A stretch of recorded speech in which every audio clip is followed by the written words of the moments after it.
Guys, welcome back. My name is Vasil and I'm restoring this 1974 Columbia 45. This is going to be a bonus episode, one of those short episodes where I take care of certain things on the boat because boat life, it ain't easy. Boat life hard. Boat life is very hard. This has been a very overcast May, and May is overcast in San Diego anyway.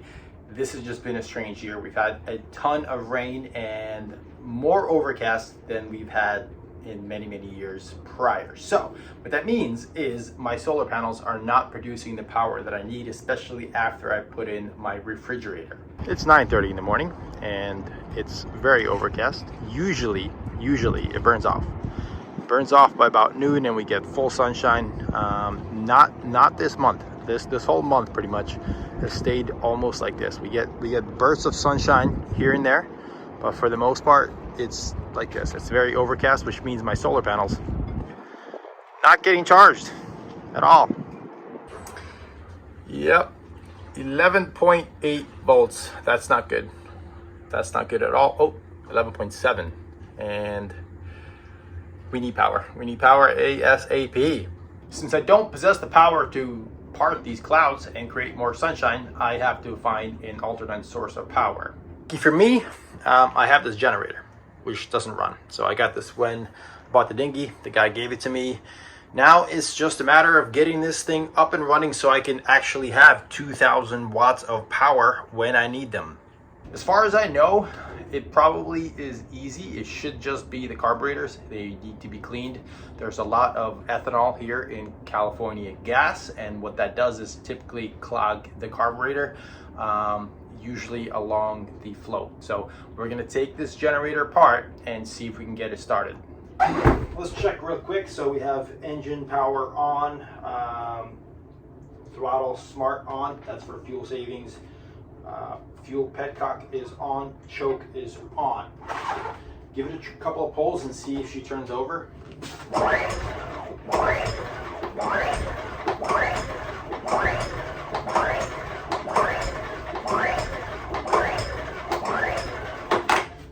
Nope. What we're going to try to do first is remove this panel and then remove this entire section. I don't know if the carburetor is on this side or on that side. So I'm going to start with this panel first and then see if we can find that carburetor. Hoo-wee! Got lucky. There's a carburetor.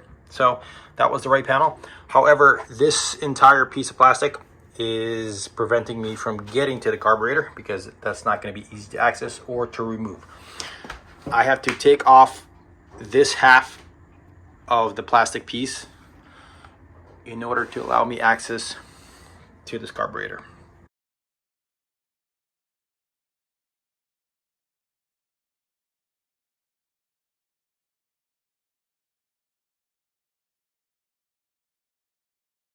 Most of it's been disconnected.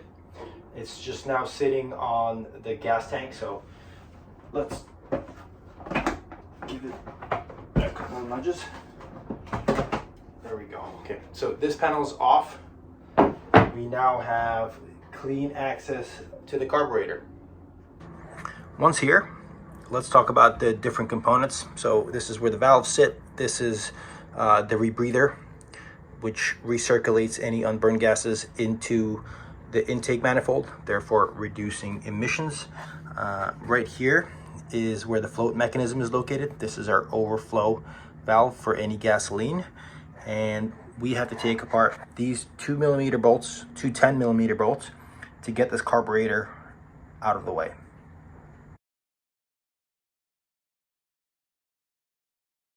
Before I pull this carb, I'm gonna turn off the fuel feed cock to the gas tank so we don't have any spillage, and then disconnect the fuel line from the gas tank with my pliers. So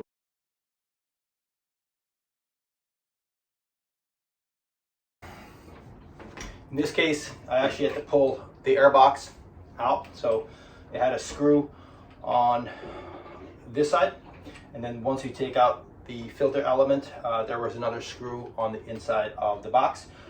Once those were removed, I got the air box out of the way. place it on the side, and that should allow me to take out the carburetor. Carburetor is out. This is good. So we have to disconnect the choke mechanism. That is this screw that's going to allow me to remove this carburetor, and also this is the throttle position.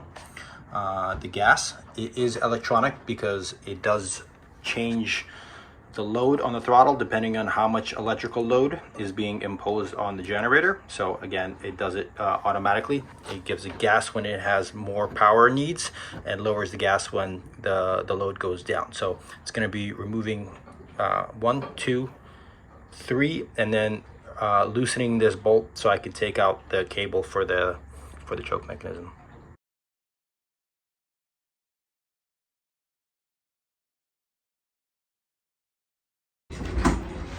We got the carburetor on the desk. Again, place some paper towels and a rag to prevent any gas from spilling. That will keep your desk clean. And what I have to do is remove the portion where the float is located. So it's a 10mm bolt. Most of these are always 10mm. So let's undo this screw. So this float is actually not stuck. This float is moving properly. I can see the needle moving up and down, which is good. I'm still going to take off the pin. That's going to allow me to remove the float. Once that float is out of the way, that will let me access the needle. Once I have that needle out of the way, I can go ahead and clean this carburetor the way it needs to be cleaned. So in this case, this carburetor actually looks very clean. The needle that was in the float is in good condition. There's no gummy residue on it like you normally have with a lot of ethanol buildup, and the rest of it really is quite clean. So I'm just gonna spray this down with carb cleaner because this needed to be cleaned anyway for good measure, and then see if it's just a case of bad fuel. Maybe you could have saved myself a whole lot of work and just put some fresh fuel in there. Yeah, boat projects.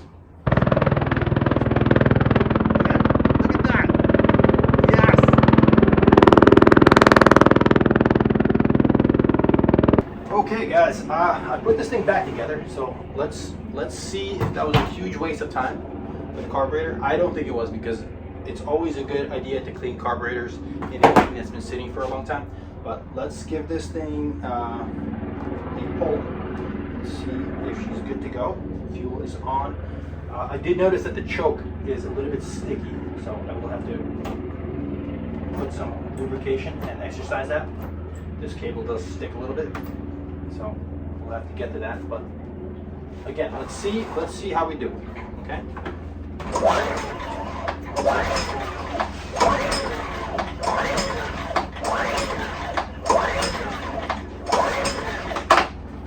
Okay, let's try with the choke in.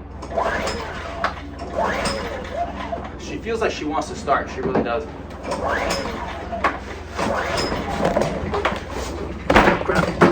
I'm going to try to stabilize the fuel that's in there. So this is marine sea foam.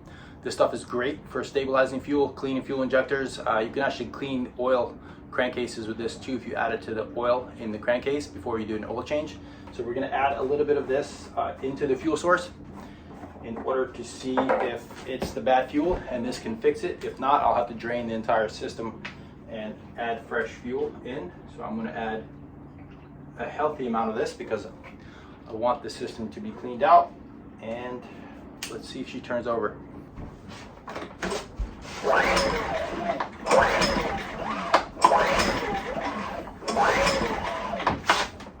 Try half choke.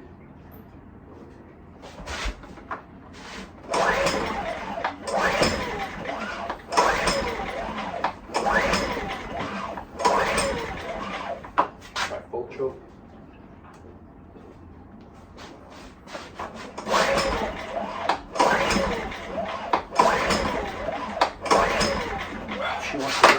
She wants to go. We're gonna try some starting fluid. So take out the air filter for the airbox. Some starting fluid in there.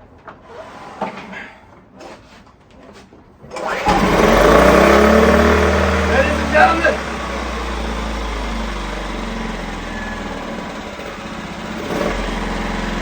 Yes. Yes. It's a start. It's a start. I'm going to take this outside because I don't want exhaust fumes in here. And it was just more comfortable to work in here. So now that I know it's at least firing up, I'm going to take it outside and see if I can get it running and stay on. There we go. She's running. Running okay. I'm going to let her warm up a little bit before I put the choke back in. Every time I put the choke back in, so far it's died out.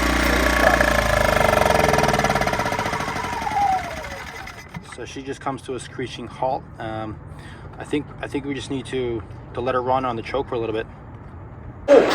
Generator is running. You probably can hear the background noise. And you hear the generator actually cycling.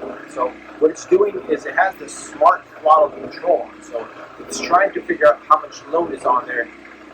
There is no load right now. It's just running by itself. So more than likely, what I'm going to do is when it's time for me to charge everything up, I can turn that smart throttle off and the generator just runs at whatever output it can produce. That's a 3000 watt generator, and that's what I'm going to use. Instead of it having to go up and down, I'm just going to run it on the regular setting without fuel savings. And that's going to let me charge everything in one batch, including the onboard batteries that I have running off my solar panels. Guys, I actually apologize for that previous clip. I didn't realize how loud the generator noise was in the background. Next step is, now that that's running, I need to figure out a way to plug everything that I need to run on 110 AC all in one spot. Again, it's wavy. So what I'm going to do for that is wait for this not to fall, put it back. This is always a game on this boat. There's a lot of wake here, so you guys have seen this before. It's just, yeah. Cool. Thank you, waves. We're almost done. We're almost done with the bobbing and the waving. All right, this guy. This is what I picked up. So it's commercial electric. I got it from Home Depot. There was a couple choices when deciding between this one. So this one has 10 outlets, which is, I think, plenty. There was one that was 12 outlets, but it had the Ethernet and the cable attachments to it, which I don't need. Again, there's no cable here. So this will do. It's 1500 watts and 10 outlets. Some of the outlets are also spaced out really well. So you have four of these guys that are spaced out where you can get a large block if you need to. And it's also surge protected and shows me ground indication. So I still have to figure out how I'm going to ground the electronics in here. That's going to be a trick. Next, that generator actually has a 12 volt DC output, so I can charge the batteries off that directly. However, it's only 8 amps, and 8 amps is not quite a lot of power. So we take 12 volts, multiply that by 8, so we get 96 watts. That's less than one of my solar panels. So that's not going to do. I have to upgrade. So this is what I got. This is a 15 amp charger. Again, from Home Depot. This one was also very reasonably priced. I compared some of the stuff on Amazon, and a lot of those were going anywhere from like $100 to $200+ when you talk about 15 amps. So this was $70, which is great. It also does a couple of things where like it restores the health of the battery, quote unquote. I don't know how it does it. I'm gonna look into that.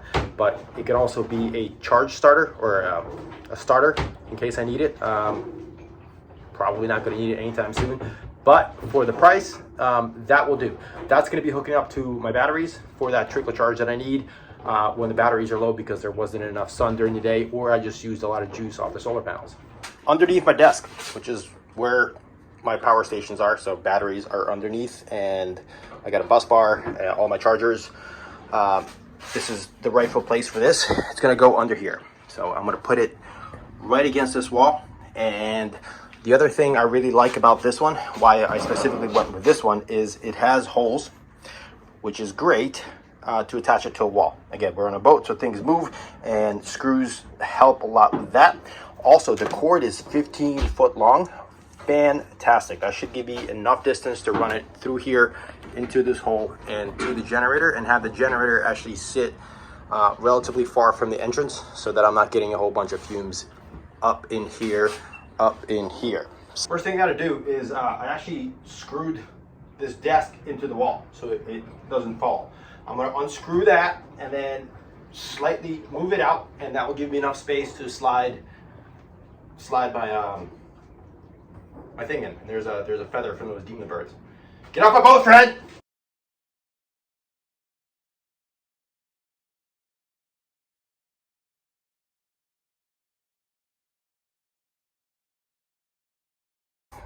Here it is. I screwed it to the wall, which is great. And then those cables are all of the 5 cables running from my battery chargers. So they're all zip tied together, so they're not all jumbled up on the floor, and that's nice. And there we go. So now when I have this powered up, all 5 chargers can go at the same time, which is awesome, because the strategy here is, again, when I need to charge everything, just turn on the generator, and then I can just run 5 or all 10 of my batteries dry, and then charge 5 at the same time, which is fantastic because it minimizes the amount of time I have to run the generator. And these chargers, even though they're not the rapid or the superchargers, they can charge both the M18 and the M12 batteries from my walkies at the same time. So I can charge M18, M12. Okay, next up is this guy. So to hook up to the battery terminals, this does have, these guys. And yes, that works. I mean, I guess it's good. It's good for certain applications. It would be helpful if these had like a disconnect with some connections for battery, but that's okay. Again, $70, this will work. I'm gonna unravel this and then attach that portion to the batteries.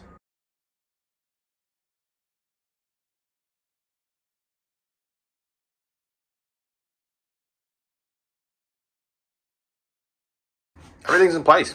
So underneath, everything's been hooked up, including this charger. These are all plugged in, and we are currently showing 12.7 volts. Test is gonna be, let's go turn on the generator, plug this bad boy in, and see if everything lights up, and see what the change in the battery is. Oh, power. Obviously not grounded, but power indeed. Come up here, look at that. Christmas tree, Christmas tree. So 2 are red, 3 are green. And let's hit charge on this. So there we go. It's showing me the health of the battery. It's showing that it's charging. Actually showing 16 amps, which is more than advertised. And it's indicating that we're at 50% charge. Battery voltage up here has jumped to 13.3. This is great. This is fantastic. This is exactly what I need. I got a working generator and everything is running off that Jenny. That is fantastic. Good news, because now I don't have to rely on my solar panels. I can just rapidly charge everything I need. All my batteries, laptop, batteries for the boat, all in one shot. And that means I'm free. I'm free from power needs for a long time. But the way this game goes is I'm learning, and as I'm learning, I then realize what I need to do for the next step. So until I have a master plan for the electric on this boat, this is going to be my power setup. So guys, if you've enjoyed this episode, please give this video a like. Thank you so much for watching, and I'll see you guys on the next episode.